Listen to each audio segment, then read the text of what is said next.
आज हम बात करेंगे रिसेंट वक्फ बिल की। वो बिल जिसके खिलाफ 65 मुसलमानों ने केस किया था। सुप्रीम कोर्ट का इंटरिम वर्डिक्ट क्या आया और आने वाला वर्डिक्ट क्या हो सकता है। आज हम इन सवालों का जवाब ढूंढने की कोशिश करेंगे। क्या सारा बिल रद्द हो गया?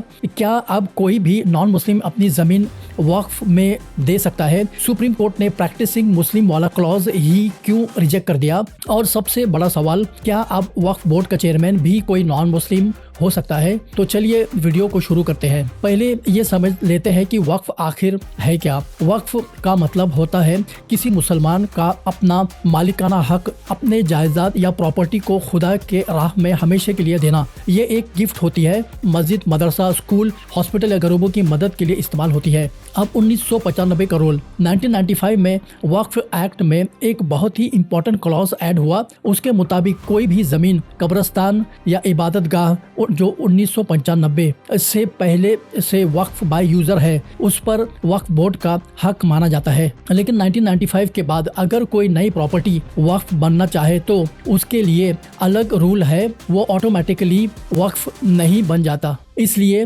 1995 का ये डेट बहुत इंपॉर्टेंट है। अब आते हैं असल बात पर। रिसेंट बिल, इस नए बिल में कई ऐसे चेंजेस थे जिन्हें देखकर 65 मुसलमानों ने सुप्रीम कोर्ट में पिटीशन डाल दी। इन पिटीशंस में क्या क्लॉज थी, आइए देखते हैं बिल के कुछ controversial point. Point number 1, bill के मुताबिक अगर कोई नया मुसलमान बनता है तो वो अपने जायदाद का वक्फ में 5 साल तक नहीं दे सकता। एडवाइस ये था कि उससे पहले ये देखा जाए कि वो प्रैक्टिसिंग मुसलमान है या नहीं, यानी उसे 5 साल तक मुसलमान की तरह अमल करना होगा, तभी जाकर वो वक्फ दे सकेगा। पॉइंट नंबर 2, नॉन मुस्लिम वक्फ नहीं कर सकते। बिल में ये भी साफ था कि कोई नॉन मुस्लिम अपनी ज़मीन या प्रॉपर्टी वक्फ नहीं कर सकता। वक्फ सिर्फ मुसलमानों के लिए है। पॉइंट नंबर 3, नॉन मुस्लिम वक्फ बोर्ड के मेंबर बन सकते हैं। यहाँ पर सबसे बड़ा ट्विस्ट था। बिल के मुताबिक अब वक्फ बोर्ड में नॉन मुस्लिम भी मेंबर बन सकते हैं। याद रहे, वक्फ बोर्ड 2 तरह के होते हैं। एक सेंट्रल बोर्ड जिसमें 22 मेंबर्स होते हैं और हर स्टेट के अगले अलग वक्फ बोर्ड जिसमें 11 मेंबर होते हैं। बिल कहता है कि बोर्ड में नॉन मुस्लिम्स भी शामिल हो सकते हैं और वो चेयरमैन भी बन सकते हैं। अब सुप्रीम कोर्ट ने इन 65 पिटीशंस पर सुनवाई करके जो इंटरिम वर्डिक्ट दिया है वो किसी हाफ विक्ट्री और हाफ डिफीट जैसा है। आइए हर पॉइंट पर अलग अलग देखते हैं। नंबर 1, प्रैक्टिसिंग मुस्लिम वाला क्लॉज सुप्रीम कोर्ट ने रद्द कर दिया। सुप्रीम कोर्ट ने कहा कि ये क्लॉज बहुत ही वेग और अनक्लियर है। कोर्ट ने सरकार से पूछा, आप बताओ कि प्रैक्टिसिंग मुस्लिम की डेफिनेशन क्या है? क्या वो जो रोजा रखे?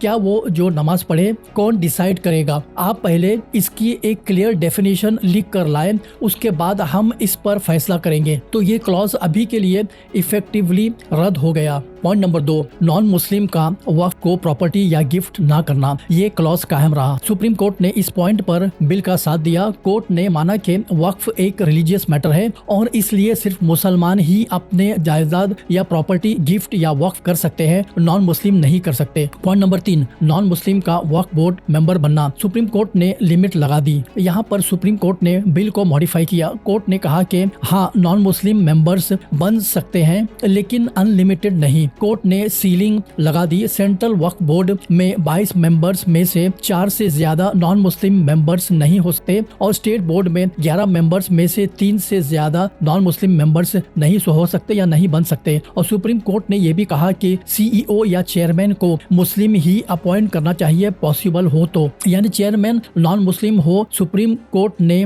वो आइडिया पसंद नहीं आया। यहाँ पर एक बहुत बड़ा कॉन्ट्रडिक्शन नजर आता है। सुप्रीम कोर्ट ने कहा कि वक्फ एक रिलीजियस मैटर है, इसलिए नॉन मुस्लिम डोनेट नहीं कर सकते, जो पॉइंट नंबर 2 में है। लेकिन फिर कोर्ट ने यह भी कहा कि वक्फ इतना रिलीजियस मैटर भी नहीं है, इसलिए नॉन मुस्लिम्स उसके बोर्ड मेंबर्स बन सकते हैं, जो पॉइंट नंबर 3 में है। ये कैसा कॉन्ट्रडिक्शन है? अगर वक्फ रिलीजियस प्रॉपर्टी है तो आर्टिकल 25 और 26 के तहत कोई दूसरा रिलीजन इसमें दाखिल अंदाजी क्यों करे? और अगर वक्फ एक रिलीजियस नहीं है तो फिर नॉन मुस्लिम्स को डोनेट क्यों नहीं करना दिया जा रहा है? ये ये वो सवाल है जो हर शख्स के जहन में आ रहा है। सुप्रीम कोर्ट का कहना है कि वक्फ के जायदादों का मैनेजमेंट एक दुनियावी यानी सेक्युलर मामला है, इसलिए दूसरे रिलीजन के लोग भी इसमें हिस्सा ले सकते हैं, लेकिन वक्फ के असल जायदाद देना या डोनेट करना एक रिलीजियस मामला है। क्रिटिक्स कहते हैं कि ये दोनों बातें एक साथ नहीं चल सकती। सुप्रीम कोर्ट ने 2 और बड़े फैसले दिए हैं। बिल में यह था कि अगर किसी जमीन पर डिस्प्यूट या झगड़ा हो तो उसका फैसला डिस्ट्रिक्ट मजिस्ट्रेट करेगा। सुप्रीम कोर्ट ने इसको बिल्कुल रद्द कर दिया। कोर्ट ने कहा कि जमीन के मामले में का फैसला सिर्फ और सिर्फ कोर्ट ही करेगा, कोई डीएम या सरकारी ऑफिशियल नहीं करेगा। ये जुडिशरी के पावर को मेंटेन करता है। दूसरा सुप्रीम कोर्ट ने कहा कि अगर कोई जमीन डिस्प्यूटेड है, उस पर केस चल रहा है, तब तक कोई भी उस जमीन पर लीज नहीं दे सकता। फाइनल वर्डिक्ट आने तक उस जमीन को स्टेटस क्यू पर रहना होगा ताकि बाद में और कॉम्प्लिकेशंस ना पैदा हो।